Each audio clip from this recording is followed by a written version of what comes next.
The views expressed here on Now See Here are not necessarily those of the sponsors, advertisers, Jack Chris the host, or Roddy Merritt.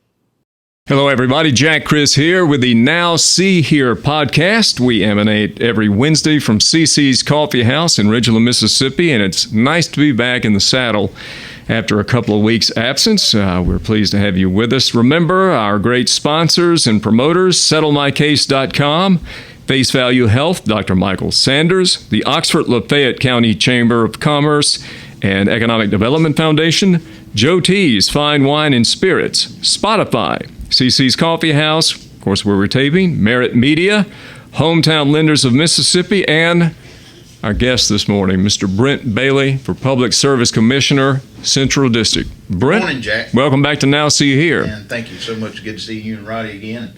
Appreciate you having me here and talking about our election, what's going on, and the roads we have traveled over the last few weeks. Well, that was going to be my first question. We want to hear tales from the road because I keep up with you on Facebook. You're all over the place. What are you hearing from the people as their top concerns? Do you have any good anecdotes? Has Delbert Holzman's little old lady come out to meet you yet and mispronounced your name? Have not. Yeah, Delbert's always got some good stories from the road. Heard some more here recently. As far as good anecdotes, nothing jumps out at this moment, except that I think folks are hungry for some solid leadership here in this state, and that's from the governor all the way down. And I certainly hope we have the opportunity to fulfill that obligation, that role, that responsibility of the Public Service Commission. Because some of the issues you asked about, what are folks talking about? What do I receive feedback from? Probably one of the biggest things is the telemarketer impact on our lives. I'm still getting them, by the way. I had 3 yesterday. The three. robocalls, Mm-hmm. these predatory scammers that continue to invade our privacy, just rake across our peace of mind and always look in some way to dig into our pocketbook and take what rightfully belongs to us. We've had a situation hit very close to home here in the last couple of weeks. My grandmother's 90 years old, and her phone showed up about 3 weeks ago from yesterday. Showed up as Medicaid, giving her a call. So she answered the phone. Of course, and yeah. we told her 100 times. A number looks funny, but it showed up as on the caller ID as Medicaid. So she answered it. The person on the other end really got to talking about some of the benefits were a threat, this, that, and the other. Had a great line and a great story, and before we knew it, she had gave out her credit card number, her debit card number, Social Security, driver's license, Medicaid, and all that kind of stuff. As every time she did, he was enticing her as new benefits were available and protecting what you have, and it was a scam the whole time. And then thankfully we caught it very quick. You could control the damage that day, yeah. And so we spent the rest of the week canceling bank accounts and credit cards and reissuing just had to go through a lot of steps to protect her. And later that afternoon, on a very similar number showing up on her caller ID was her local bank. And we did not answer it. As soon as it quit ringing, we called the bank, and nobody there had reached out. And we even had cousins who worked there, and they went through everybody. So already those folks had gotten information. We're going to, I'm soon, try to imitate someone from the bank and urge her to release some dollars. Who knows? But it just shows how sophisticated and how quick these guys work. And I'm sure they saw it as, hey, we got a fish on the hook, reel it in, and let's do what we can.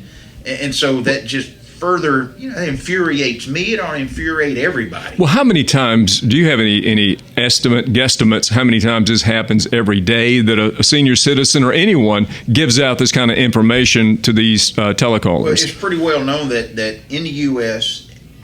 we get about 1,500 telemarketer solicitations a second. Good night. I had no idea. That's nearly 50 billion calls a year goes out to the general public in some way, shape, or form for a telemarketer, a robocall, something along those lines, some type of unwanted solicitation. And what can be done? We're certainly working here in Mississippi, the Public Service Commission, Attorney General's office, others, and thankfully the legislature created more opportunity through the Telephone Solicitation Act, the No-Call Law, to give the P.S.C. and others here in the state more tools to go after these guys, not just here in Mississippi, but beyond. And Brent, let's stress this is bipartisan. And I've asked you this before, but I think we need to repeat it. Regardless of who wins in November for the governor's office, Tate Reeves or Jim Hood, they'll work with you on this, or you'll work with them. Absolutely. It won't be Republican versus Democrat on these issues. Everybody being impacted by this. Everybody. And like I said, it's not just a peace of mind thing. It's protecting what's yours thing. And everybody has something to protect. And whether it's your reputation, whether it's your bank account, your credit score, whatever, we're all in this together. And we're all trying to ensure that consumers are put first, and that, these guys, if we can drag them out in front of the court square and flog them, but I don't know. Don't say that. They can't say that, but don't say anything like that. You feel like you're so frustrated and infuriated by what's happening, and these folks just steadily just just eating away at you and just grating on you when you get these one after the other every day on days on end, and it feels like there's nothing you can do. Well, there is something we can do, and I'm tell you what, that's one of the certainly cornerstones of my campaign, to ensure that we work with a group of people who have these resources, this power, the authority to go after these guys, both within the state of Mississippi, everywhere from your local sheriff department or police department up to the Attorney General's office, everybody in between. But we got to work at the federal levels too. You got to have the Department of Justice, the Federal Communications Commission, Federal Trade, international folks, because a lot of these things are originating from overseas, and that's where you got to get the corporations involved as well, the AT&Ts of the world, the C-Spires, the service providers, the ones you pay your bill to. Sometimes many times they know where these calls are coming from. They have the algorithms in place. They can see where these are originating, and they can help block those things and shut them down there. Of course, there's apps now that can prevent any call from coming in, except the ones that are saved on your phone. That can certainly knock down and reduce those things. But what if you need to get a call in from somebody, an emergency, a loved one, hospital, or somebody needs to get in touch with you, and it's automatically blocked because they're not on your, go, no-go, your white, what you call approved list. So there's give and take in that regard. So you shouldn't have to build a fence or put yourself in a bubble, protect yourself nowadays. You ought to have protection on down the line as well. And these folks that you pay that bill to, that you rely on for those reliable services, they can help prevent that. And some are starting to. I know AT&T has developed some type of app where they help with no calls. I don't know about C-Spire and Verizon, but So the public pressure is becoming intense in that regard. It needs to. Let's get something done. So I'm going to keep pushing forward for that. Brent Bailey for Public Service Commissioner, Central District, our guest here at Now See Here. I'm Jack Chris. Since the last time we talked, of course, we try to give you the good media coverage. There was a nice editorial by our friend Wyatt Emmerich in the Northside Sun, in which he pretty much came out and endorsed you. You were on JTV Channel 12 here in Jackson with your opponent. Has the media treated you fairly and justly so far, do you think? I think so. Part of it is a lot of education out there in the public sector about what the Public Service Commission does, and that's part of the challenge. The P.S.C. is one of those agencies that you don't know a whole lot about or had a whole lot of dealings with until you absolutely need them to help rectify a situation with billing or service or something along those lines. So there's a lot of public education opportunity and responsibility along with the campaign as well.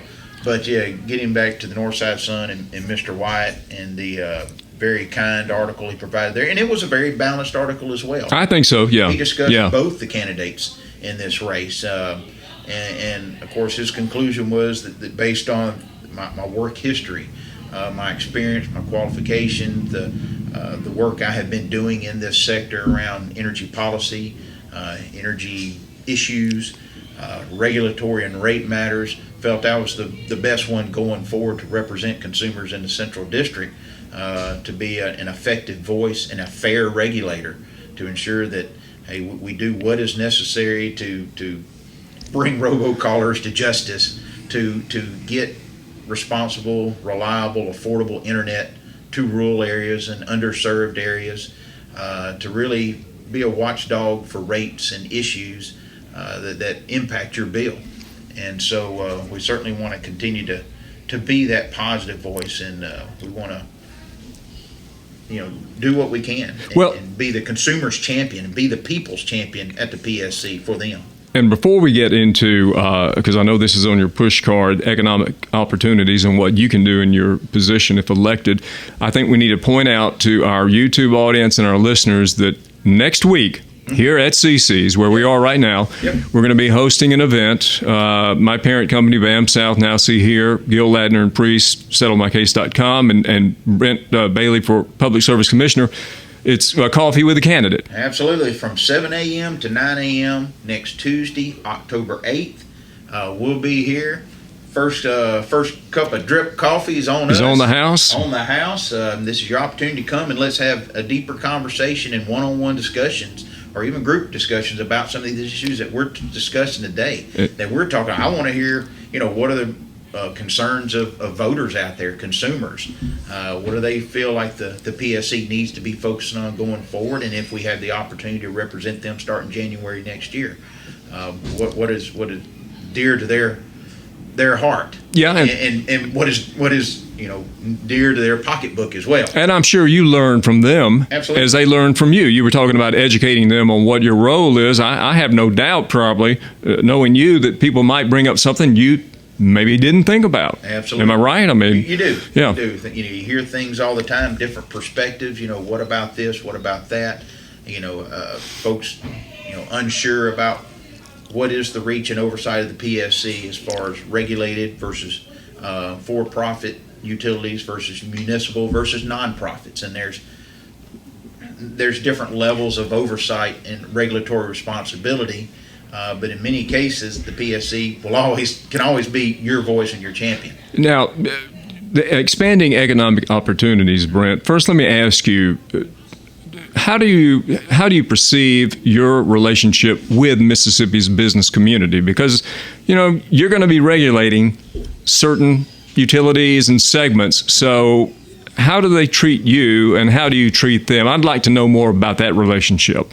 I think there's a lot. Or will treat you. Yeah, I've elected you already. There's going to be a tremendous amount of respect, hopefully in both directions. I know it will be from myself. The economic development folks from the county level all the way to the state level, they have, several goals and objectives in mind, which is most importantly, putting people to work, creating good jobs, which creates a strong community and a strong education system and workforce and livable communities and those types of things that make Mississippi a very attractive place to live, raise a family, and even retire. To bring those activities here, such as minor league baseball or car shows, things that create that build on the culture of Mississippi, and even the expansive natural resources that we have here that are so valued. The P.S.C., how can they play a role in that? Yeah. Well, the legislature a few years ago expanded it and gave the P.S.C. the authority to consider economic development and economic expansion as part of their charge, their role, their responsibilities, and the regulatory side of things. So that gets in just like helping move forward rural broadband, rural internet. That helps bridge that digital divide that rural communities may be on the other side of accessing the global marketplace. And that can help those small businesses reach a whole new set of customers they never had before.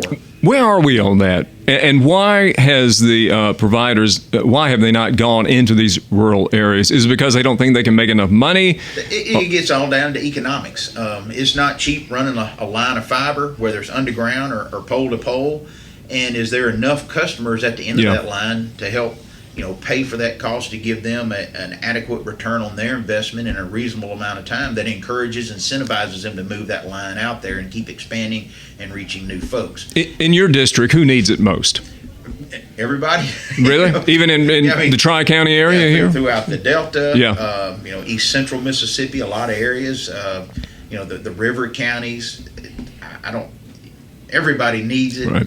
A lot of people are served, no doubt about it, and they have multiple choices, particularly in the city limits, where there's cable, where there's fiber, where there's wireless. You know, there's options out there. Many people have no choice and are very limited. Services. Yeah, very limited what the options are, and that's what we want to help do. At least create more options, or at least if it is just one choice, make sure it is cost effective, that it's high speed, that it's reliable, that it's going to enhance their ability to, whether it's for their family purposes, business purposes, or otherwise. So. Go ahead. I was just saying, and as far as the economic development conversation beyond just broadband, also expanding things like natural gas infrastructure to industrial parks and other areas that may not have that. That creates a more incentive, a more attractive investment opportunity for those manufacturers that need not just high quality electrical service, but maybe even natural gas to fuel or to move their process line. And that creates jobs in those communities as well. All right, now I'm going to show my ignorance a little bit again. Do you or does the Public Service Commissioner work with MDA, Mississippi Development Authority? Do you work with private economic development foundations, just like our sponsors, John Maynard up in Oxford, Lafayette County? Do you work with these people, or will you? Yeah, the Public Service Commission certainly has the opportunity, and in many cases works with the local economic development, local county boards, and others to help them, know what an investment means, whether it's, a large solar farm that's going in a county. What's that mean for the tax-based development? Conversation to P.S.C. this week regarding Entergy's acquisition of the Choctaw generation station outside of French Camp. What's the economic impact there for bringing that facility full-time online? And the economic, ripple effect it will have in that county there. And you hear that everywhere else. Everybody wants economic development in their county, no doubt about it. And energy, whether it's electricity, natural gas, or other alternative means, can certainly provide an opportunity for that. My next question, are people talking to you about alternate energy sources? Is that coming into play in Mississippi yet? Yes, there's always questions. And people are just deciding or trying to figure out, how does it impact them and what the opportunities are for them. There's still, I think, a learning curve out there, but there's certainly a lot of early adopters, and we've seen it at both the small scale and large scale. And folks are finding it is a cost-effective, cost-competitive energy resource. It allows them to have more choice in their energy profile, and gives them sort of a means to create a little competition in the marketplace for themselves, and they may have individual motivation things that motivate them differently of why they invest in that type of energy resource. Clean, efficient, gives them more control. So there's a lot of things that motivate people to go that, and I'm excited to continue to see that grow and want to see it continue to grow here in Mississippi. And you mentioned twice here again, I'm using my cheat sheet, your push card, but the Kemper plant, which was such a huge unmitigated disaster. How can you, in your position, if elected, keep something like this from ever taking place again when taxpayers are left holding a big bill, a big bag? It gets all back to transparency, due diligence, and just ensuring that, hey, we're looking at everything that this involves. How did that slip through, though, Brent? I mean, I know that would take a lot to unravel, but can you give me a short answer? There was a lot of politics involved. Again, a lot of the information used to justify the economic justification was not available to the general public. There was a lot of hopes and dreams riding on a new first of kind technology, and there was just a lot of motivations that probably ran unabated and unchecked until it got so far. Once everything was out of the barn, you could too far gone, corral it back in, and unfortunately, it didn't. The technology didn't perform. Costs got out of control. Construction timelines continued to be unmet, and the P.S.C. finally had to rein it in, pull the plug, and now Mississippi Power is working through that, sort of a dark time in the company there. Right. But they're coming out the other side, I think, a stronger, leaner, more efficient company. Lessons learned, smarter certainly. So we certainly want to work with them going forward to ensure that adequate, smart, efficient resources, energy resources are out there available, and that they've been a company in Mississippi for, I don't know, probably close to 100 years now. They provide a lot of jobs, and they help create a lot of jobs. So as much as we want to see Mississippi Power, Entergy, or any of the other regulated and non-regulated utilities here in the state create those local economic benefits for those communities, I certainly want to help do them, help them, work with them, be a partner with them to do what they can. But at the same time, consumer and their economic health and the services they receive are always going to be the first priority for me. It's the Now See Here podcast. Mr. Brent Bailey, our guest. Brent, we'll be talking to you a lot more, of course, before the general election, which is November 5th. November 5th, 5 weeks from yesterday. Time flies. We've got about 4 minutes. Okay. Let's hear about Brent Bailey, the man. You're from Carthage, and I asked you the question the other day that I'm asking a lot of professionals: what was your first paying job? And you're still a car guy, and is your family still in Carthage? Tell us about your wife, kids, whatever. We'd love to hear. Just real quick, I grew up. We moved around the state a little bit, and I was a football coach. So spent a little time on the coast, a little time in Brandon. But Carthage is always going to be home to me. Leake County, actually a 6th generation Leake Countyan on both sides of the family. Really? So we got roots through all out Leake County and central Mississippi that run deep and wide. But now currently live in Madison County, just outside of Canton. Been there nearly 20 years now. The wife and I, no kids, just did not go that route in life. But after graduating Carthage High School, went to East Central Community College for a year and a half, where I was on athletic and academic scholarship there, and then transferred to Mississippi State, walked on as a long snapper, earned a letter, earned a scholarship, and earned a degree in engineering there. And then went to work. Worked in engineering for about 5 years with a company here in Jackson called Pickering. Then went to work for Mississippi Farm Bureau. You worked at Pickering. How'll be darned. Yep, worked for them. I knew when they established when they're based in Memphis, Tennessee. Yeah, I know that. Yeah. They were moving down and opening a Jackson office. Yep. I think I was their first Mississippi hire. Who was the head man there? Nat Whitten, Tom Bryant. Tom Bryant, yeah. When I had the old Jackson Business Journal, I'd go up to Tom's office and interview him. Yeah. Good folks, and still keep in touch with them this day. A lot of the guys I worked with then are still there now. Yeah. So was there, and then went to Mississippi Farm Bureau Federation for about 8 years on the ag side of Farm Bureaus, the membership side, and I worked to be their sort of lead person on energy, environmental, conservation, policy issues, and sort of a state and federal agency liaison on those issues that impacted producers, those regulatory matters, whether it's water quality, nutrient management, area issues, pesticides, biotechnology, those types of things. Really try to be that face and that voice for the Federation on agency matters.